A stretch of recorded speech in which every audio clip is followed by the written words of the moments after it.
Dr. Mala. Hi. Hi. How are Hi. you, Anthony? Yeah. I'm doing well, thank you. How are you? Good. Thank you.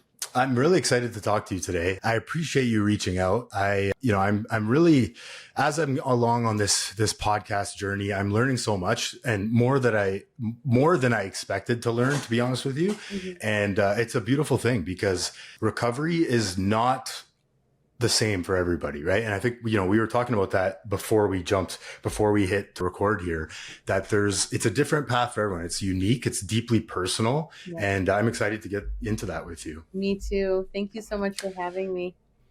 So you are currently the Chief Clinical Officer at recovery.com. Yeah.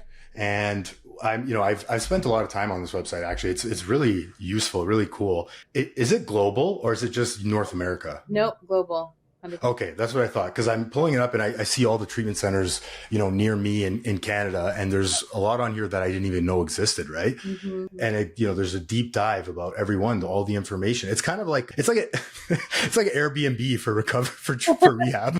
Maybe not as pleasant to stay, but or a start, but same idea. Sure. Yeah. Yeah. So let's dive right into it. Do you want to start with kind of your personal experience and how you ended up in recovery? Yeah. Or working in recovery? Absolutely. Yeah. So my experience, of course, started like so many in childhood, where I experienced childhood trauma, and that was particularly, it was sexual trauma. And then thankfully, my mom was an advocate for me. My dad was an advocate for me. And then, I was trudging forward through just life and then ended up bumping into, unfortunately, a lot of racism and bullying in school, growing up primarily in a Caucasian environment. I was definitely a minority at the time. And for me, it was really interesting because I didn't think of it that way. I didn't think of myself as necessarily different from anyone else. But I quickly learned that I was. But that continued, and then unfortunately, fast forward a little bit, I ended up in a very bad relationship, so experienced intimate partner violence. So yeah, fast forward, unfortunately, I got involved in a bad relationship that involved intimate partner violence. It was an engagement, long-term engagement. And while I was doing that, or while that ended up happening, I was actually in school for getting my master's, and getting my master's in marriage and family psychology. And it was this really odd kind of sense of denial that this was happening to me, and then once I confronted it and was like, this is wrong, and came to that, landed on that, the shame, like you're in this field of healing and recovery and trying to make family systems and relationships work, and here you are, so the shame that I put on myself was really massive. But thankfully, I had beautiful mentors and was able to talk to them, and they were psychologists, so they served as my guide to basically realize that I needed treatment. I needed to be, receiving services. And so I did. And between my mentors and my therapist at the time, it was so funny because I had a set of people who were very psychodynamically driven and a set of therapists who were very cognitive behaviorally driven. And I got both sides and both therapeutic approaches to help me on my healing journey, and knew that just the talk therapy and the processing and all of that wasn't going to be enough, and that I needed more. So I was in a time at that point where integrative approaches to healing was not a thing. And to talk about something like ancillary or holistic services was kind of considered woo-woo. But I realized very quickly that yoga, dance, singing, meditation were such vital parts of my upbringing and my childhood and my retreat from everything that I'd experienced, that needed to be part of my healing journey. Mm, And so I cobbled together my own recovery program in addition to receiving my therapeutic and mentorship services. And that's what got me through. And um, I cherish it every single day, you know. So, yeah. so that for me, like, that's when I realized the passion for wanting to really push forward integrative programming and really discuss and talk about and consult with people on what true integration of services means, and not just being a multidisciplinary treatment center, you know, but truly having connectivity between providers and all of that. So coming out of school, I was, you know, really very passionate. I found my passion rather in developing programs and really singing that song of integration. And that's what took me down this path of my career path, and not just providing one-on-one or group services, but rather doing more administrative and executive type work so that we could, you know, hit more people in a positive way. We could help more people in a positive way. And that was my mission. I realized, you know, it's like I want to be able to not just help the person sitting across from me, but I want to help the masses as much as I possibly can. And, you know, how we can do that is through effective programming and development and education. So, yeah. I love that. Yeah. That's amazing. Thank you for sharing that. What, like, to me, I feel like the hardest part of going through trauma and getting out of any trauma or any traumatic experience, right, and beginning the journey of healing and recovery is kind of like telling that first person, right? Or saying that first thing. Was that hard for you to do, to kind of like that first one? How did you do that? Yeah, I mean, so not only was I living in a time where receiving therapy and psychology just as a profession was stigmatized greatly. Hmm. So even when I went to my parents and I said, I'm going to go major in psychology, they're like, wait, what? You know, are you okay? You know, and of course, the answer to that was yes and no, you know, but um, the biggest thing is being, for me, the step was first saying, yeah, I'm going into this profession. But I also can go back to a time when I witnessed as a child also other people being abused, and that Mm, was also traumatic for me. But I also wanted to be that person in that moment where somebody needed to cry. I wanted to be the shoulder. I wanted to sit down and I wanted to talk, you know. So the other part of my story was I wanted to be a doctor ever since I was a kid. And I mm, got into an accelerated program that was a med school, you know, based program, medical program. Went in and then started to get reprimanded for spending more than 5 minutes with my patients. mm, And you know, like the whole thing was you got to get in and out of there. And I was like, I can't do that. I have to mm, sit down and I have to talk to people and I have to learn what's going on. And so I felt lost, right? And then when I found biopsychology, that was the first jaunt. That's where my parents were like, wait a second, what? You know, what can you do with that? But in general, you know, like the way so many cultures bring their children up is you live in silence. There's stoicism that is considered to be a sign of strength and that reinforces silence. And if you have to talk to anybody, you're only talking to your family members, if mm. at all, and you don't let it go past those walls. And I knew that was wrong, you know, so and not healing and not helpful. I mean, of course you can lean on your family members, but sometimes you of course need more, and your family members aren't your therapist. So Yeah. you know, so I, you know, really learned early on that I'd have to go uphill, you know, to identify the stigmas and then to articulate what we need to do instead of living in them. And really just pushed forward with that. And it was hard. It was, you know, it was hard. I'm so proud and glad and thankful that my parents supported me, you know, with that journey. Um, but it wasn't the last time I was going to face it, you know. so many toxic workplaces that reinforce the same. So many other patients that I've seen that have experienced the same for cultural reasons, and not just because they're from, you know, my marginalized or minority cultures, any culture, just the family culture, you know, Yeah. like, it doesn't matter the ethnicity or the background. It's really just what you're establishing in that nucleus. So I saw stigma time and time again. I experienced it time and time again, and it just naturally became part of my lexicon and my MO for saying, no, we're going to talk about it. You know, Yeah.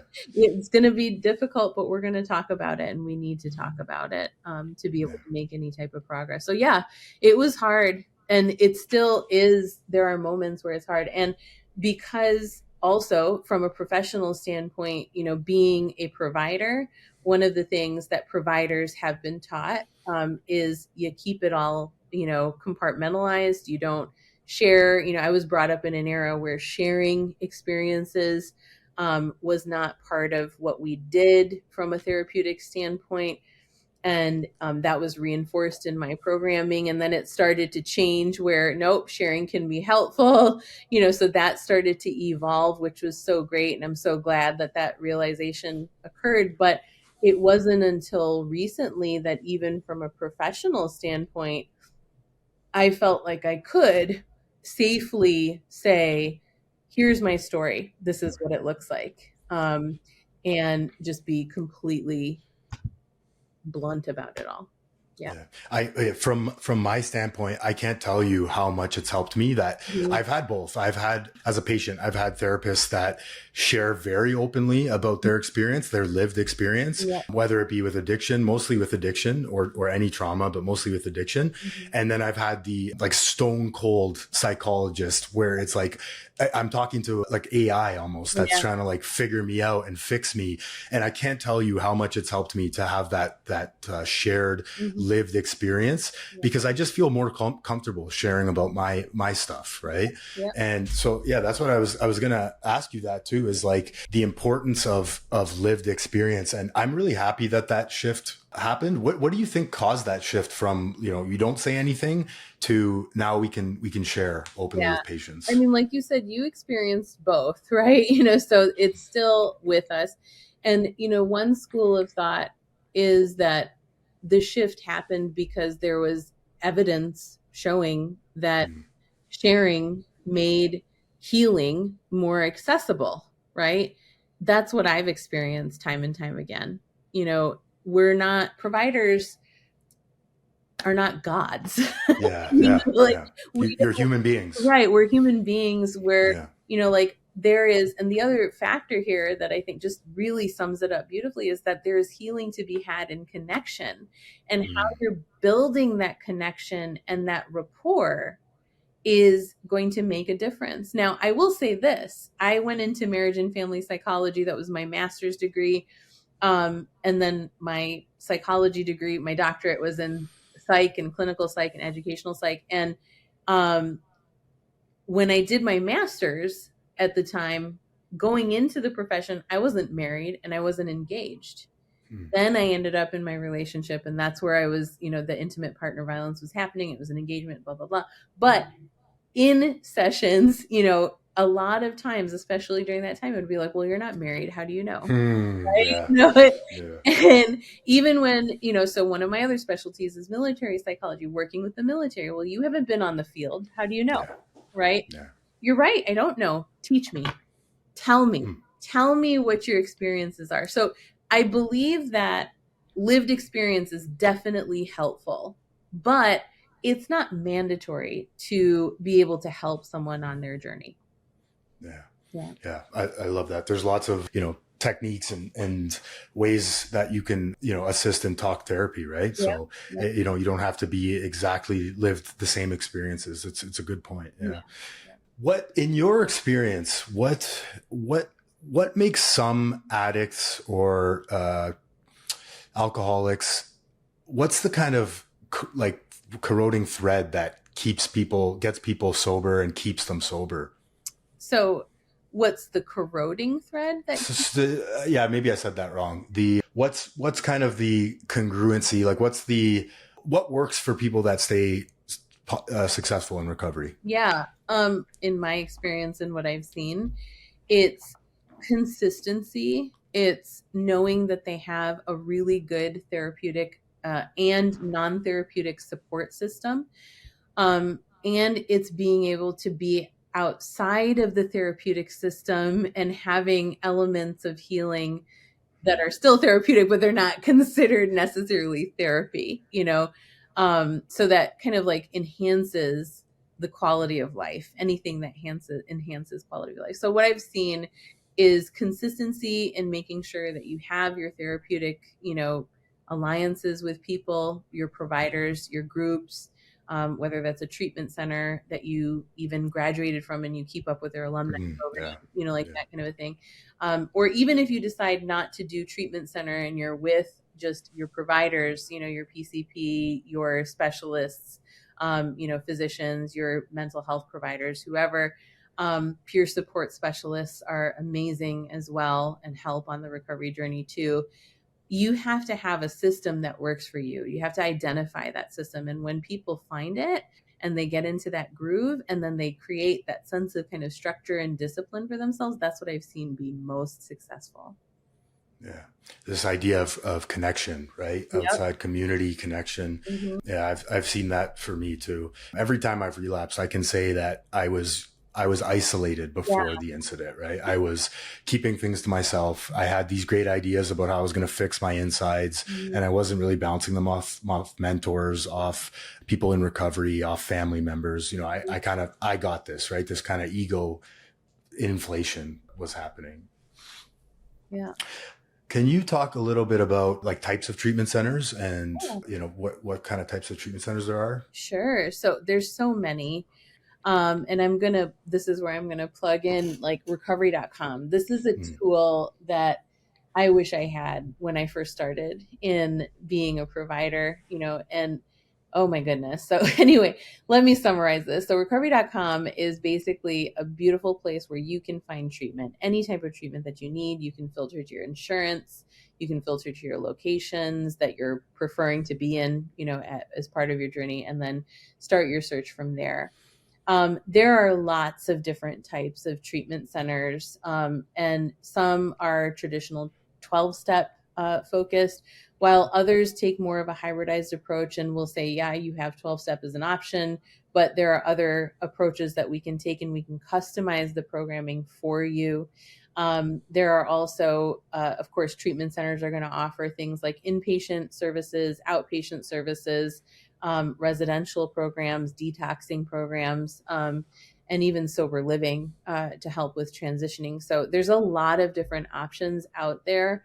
But what connects all of them is, again, kind of like that option to either engage in the non-12-step or 12-step approaches. And, the other element is what's used for therapeutic options. So, evidence-based behavioral therapies are definitely what most centers are going to utilize. There will usually be some type of a holistic or integrative approach to alternative therapies as well, like yoga, acupuncture, massage, mindfulness-based relapse prevention, and so on and so forth. Art and adventure therapy, music therapy are also extremely helpful. And many places will also offer that. And then there's smart recovery. And smart recovery is self-management and recovery training. So it's a kind of secular cognitive behavioral approach that focuses on empowerment and self-reliance and integrates in like practical tools that you can apply to your life. And a lot of outpatient and hybridized programs will offer smart recovery as an option as well. So yeah, there's a lot out there. Mm-hmm. Yeah. The point is, you got to find what works for you and what gets you connected and outside of yourself, right? Because this addiction thing, it's a very selfish, in my experience, it's a very selfish disease that, I'm always looking for ways to kind of pleasure me. And what's the connection between like pleasure seeking, dopamine, serotonin, oxytocin, and addiction. Yeah, I mean, I actually don't always think about it that way. I think the reason why we're dopamine seeking or pleasure seeking in that sense is because we're trying to band-aid or get through what we're really hurting about. Hmm. So the heart of addiction, any kind, um, is some kind of pain that you're trying to figure out, mask, band-aid, Yeah. and eventually, hopefully, work through, you know. Um, so you mentioned right now, like it's selfish, it's pleasure seeking. Well, because you're trying to heal, you Yeah. know. And I would actually encourage, don't be so hard on yourself. Like Yeah. this is really about figuring out what's going on, what's hurting you, you know. Yeah. Yeah. And I want to clarify too that, the trauma experienced is, it doesn't have to be this. I've learned this. It doesn't have to be this big thing. My childhood was this, or my parents treated me Yeah. poorly, or they never showed, like I had an amazing childhood. Right. Mhm. And nobody in my family that I know of had or suffered with any addiction or alcoholism issues. But to your point, yeah, I was trying to escape pain and mask the way I, sort of felt about myself. Right. Mm-hmm. Yeah. Yeah. Do you have any? I love data. I love science. I love statistics. Mhm. And we were talking a bit about this offline. And, I love learning about new things. And there's always stuff going on, right? So do you have anything that you can share around this topic? Absolutely. So, we're doing a lot of new research at recovery.com. And one thing that we do have is so many people are visiting our site and they reach out with questions, and have inquiries about different things. And one of the things that we've seen for sure is that, there is a big need for treatment in substance use and for mental health conditions, and that really everything is running together. So remember that when you're looking for treatment for substance use, it doesn't just have to address the substance in question, and that use or that cycle that you're in, that there are those underlying concerns and issues that, you need to address. And our data is showing us that. So people who are coming to our site, we've had over 25% looking for specifically substance use treatment, and over 15% of our visitors are looking for both. But I account that number, the over 15%, to be focusing on one or the other and not realizing that it runs parallel Yeah. to one another. So, very interesting information there. Out of all of that, one of the things that we've seen is trauma is really a big pull and a driving factor for mental health conditions, leading people to seek help, and then followed by depression, anxiety, and suicidality, as well as the want to be able to help partners, is really Mm. big. So we've got some pretty interesting trends this past year. This is data from this past year, 2024 May to current, that are showing us these trends right now. Hmm. Interesting. The partner thing is interesting to me because so I spend a lot of time on like forums online, Reddit, one of them. There's an addiction Reddit that I like to read and kind of comment on when people have questions and about experience. I'm not a doctor or scientist. I don't try to be. Yeah. I did when I was in my addiction. I tried to be a doctor by managing my chemicals and ADHD, Yeah. but I noticed I can't play that role anymore. It doesn't work for me, Yeah. and I'm not a doctor. So, but what I see a lot from people I find interesting is there's a common theme around like, what is my partner on? Yeah. Right. He's exhibiting, she's exhibiting this, and this. I'm scared. What's involved here? Are we dealing with fentanyl? Are we dealing with meth? He's doing this, and that. She's doing this, and that. So I find that that's interesting. And family, it plays such a huge role in this process.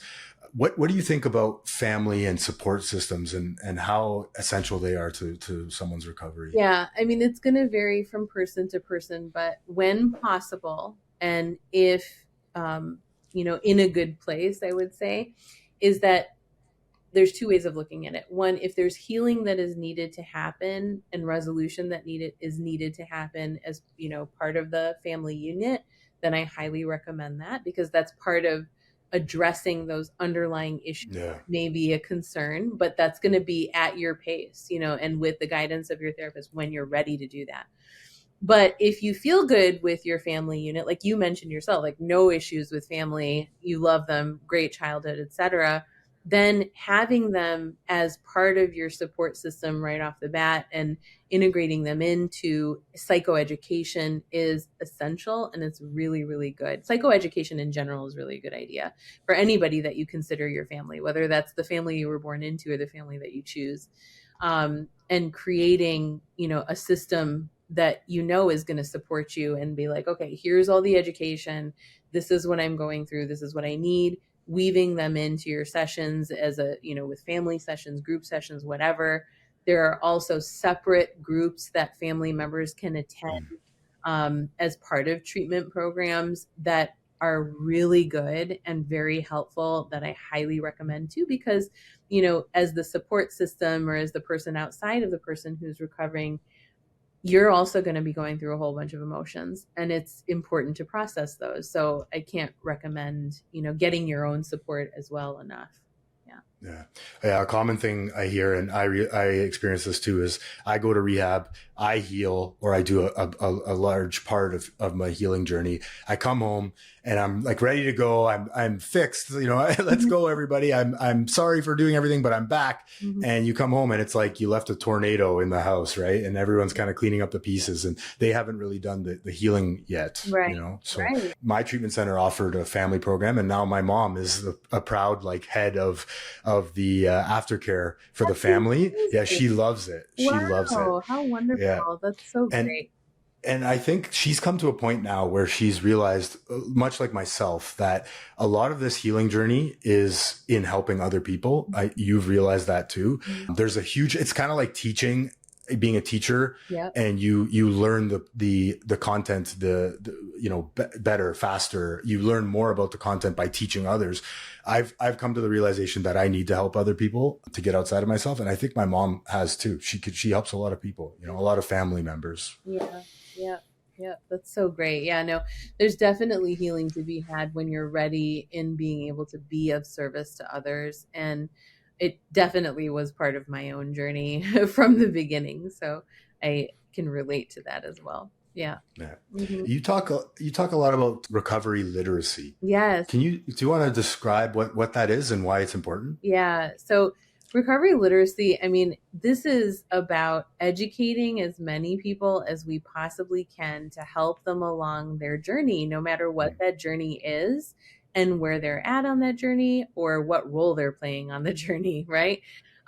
So whether that's parents, coming with questions about their loved ones, their children, their spouse, family, marriages and relationships, coming to ask about their spouses, whether that's instructors, teachers coming and saying, how do I educate my students about this? Whether that's you on the journey going, I don't even know where to begin. How do I get from maybe thinking that I don't need treatment to answering questions that I have about the concerns that I have and figuring out that I do need to get to treatment, So recovery literacy is about really providing education across all walks for all people, no matter where they're at, so that we can move from contemplation to action. I love that. Mm-hmm. That's amazing. So you mentioned you've done a lot of work with military and I presume PTSD. Mm-hmm. And indigenous communities as well, LGBTQ plus populations. Mm-hmm. Why don't you tell us what is PTSD first of all, and then how does somebody heal from that or begin to heal from that? Yeah, most simply put, post-traumatic stress disorder can be experienced. You don't have to be in the military to experience it. Yeah. Any trauma, anything that has affected you negatively, that has basically long-lasting repercussions that make it difficult for you to go through your day-to-day, would constitute a potential diagnosis of the PTSD. I had to go through, and I still go through, my own that's part of my current recovery journey, is navigating some of those symptoms that come back from Mm. my PTSD related to the traumas that I have encountered. And they will there are triggers that are involved with them that you have to navigate as well, and try to learn about and figure out, and then have a good toolbox ready to go to be able to apply and get through whatever it is that you're feeling. So anybody can experience PTSD, and how it progresses is also unique to each person. Is it something that you necessarily heal from? I always say healing is consistent. It's not a linear journey. Recovery is not a linear journey. It is lifelong, um, even with something like grief, right? Which can also be a component of PTSD. Um, you one day it'll be like, I feel great, this is good. And then tomorrow it'll be like, you feel like you're back at day one, because of whatever triggers might have occurred. So to be able to understand that your recovery journey is going to be unique to you is essential. And because it's unique to you, to have your own unique tools, and whether that's again a compilation of providers, your own practices, your support system, your sense of connection is going to make a difference. Mm. Yeah. The most important step is, reaching out, right? Nobody can read my mind. I Right. have to ask for help. Yeah, And that was the hardest part for sure. absolutely. Yeah. Where do you see mental health advocacy and the future of mental health? Maybe the stigma. I used to think that the stigma around addiction and mental health would one day, there was a possibility that it gets kind of demolished. I don't think that that's true anymore. Mhm. I think it's lessening and it's getting better as time goes on. Yeah. But where do you see the future of all this? That's such a great question. I Like I said to you, I think, like when I first started in this field, psychology and psychologists were stigmatized. It was actually, I'm also a professor. And one of the things that would actually show up in our textbooks for undergrad, and that Psych 101 class, was the historical journey of, what psychology was, where it started, and Oh, where it is cool. now. So I can literally pinpoint in media where it started to shift. Okay. You can see it in movies. So we had Frasier come out in the 2000s, or, early 1990s, somewhere there.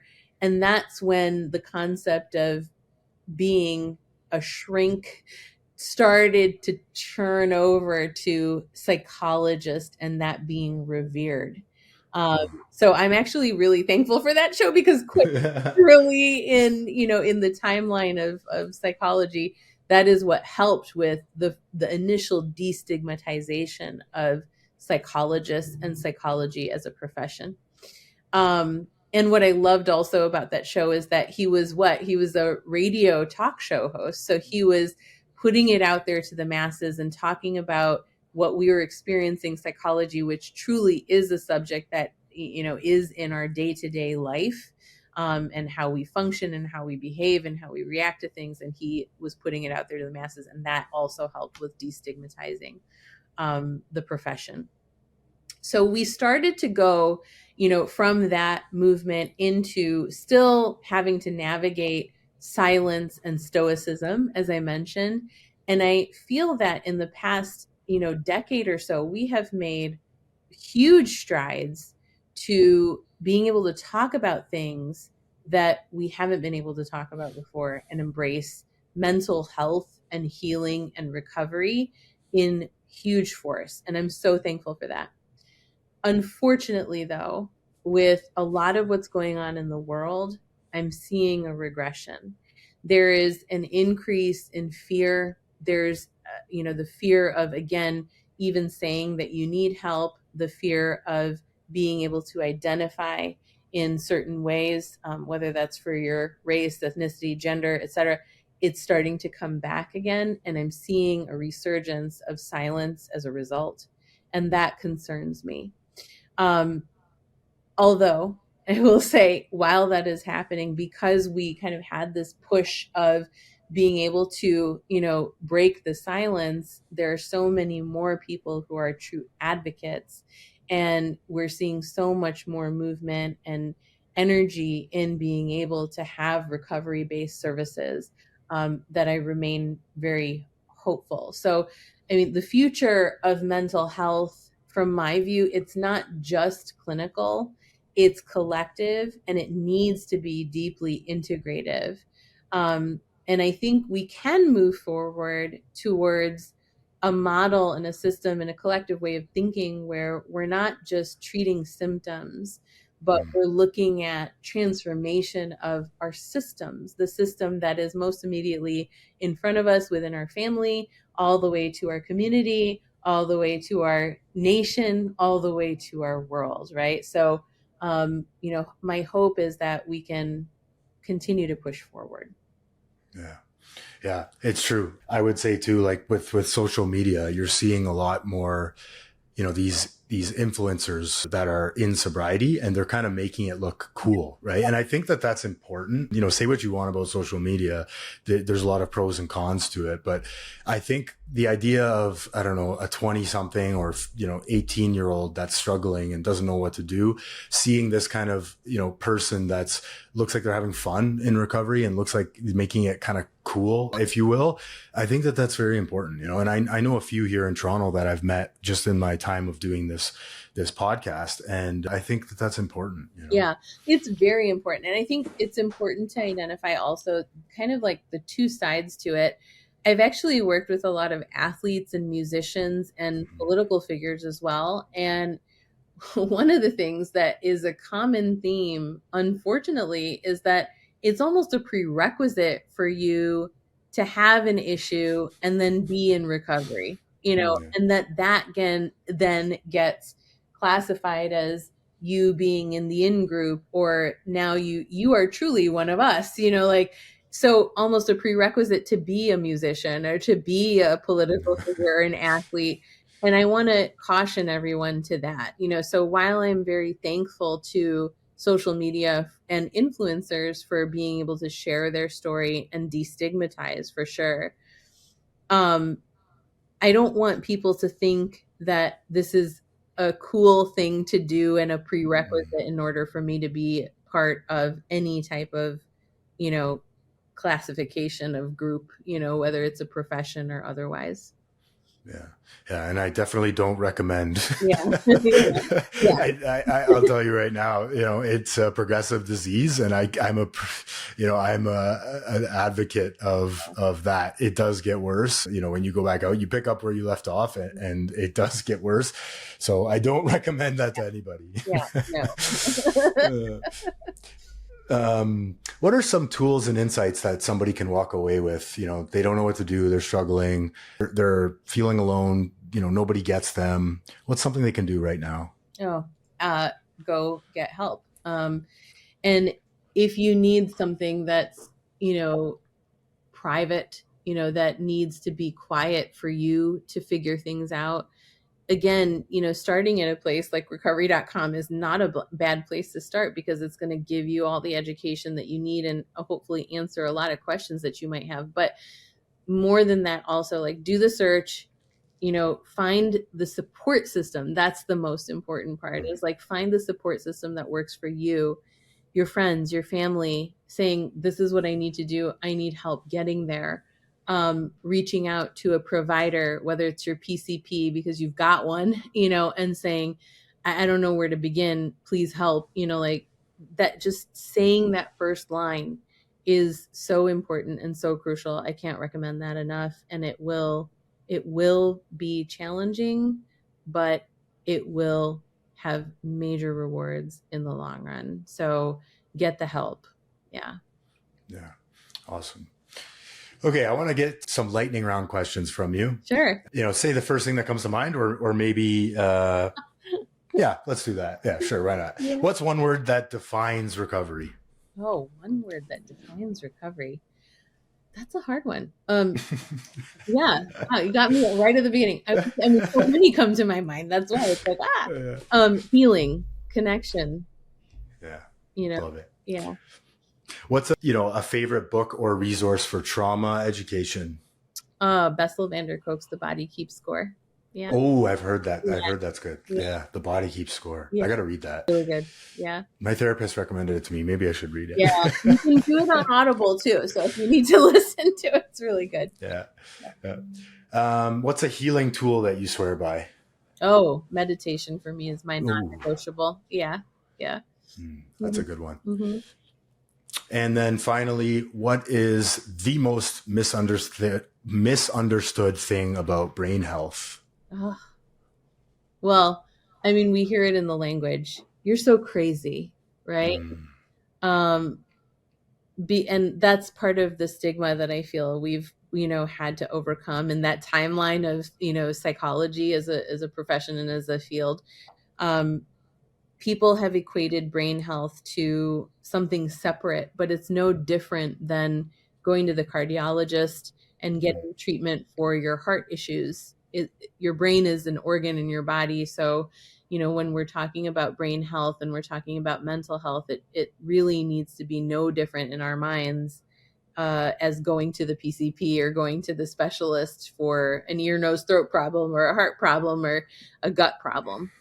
Because the brain is literally what's keeping you alive. So brain health is vital and, it needs to be considered as part of the human body treatment. So mental health and wellness is part of that.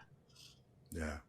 Yeah. And this, this idea of rub some dirt on it or, don't show emotion. I think, as men, particularly in my experience, that's been kind of the way we were brought up is, you just kind of rub some dirt on it and move on, right? You don't talk about it like you said. And then there's this family dynamic too. I like that you said that at the beginning too. I wanted to comment on that.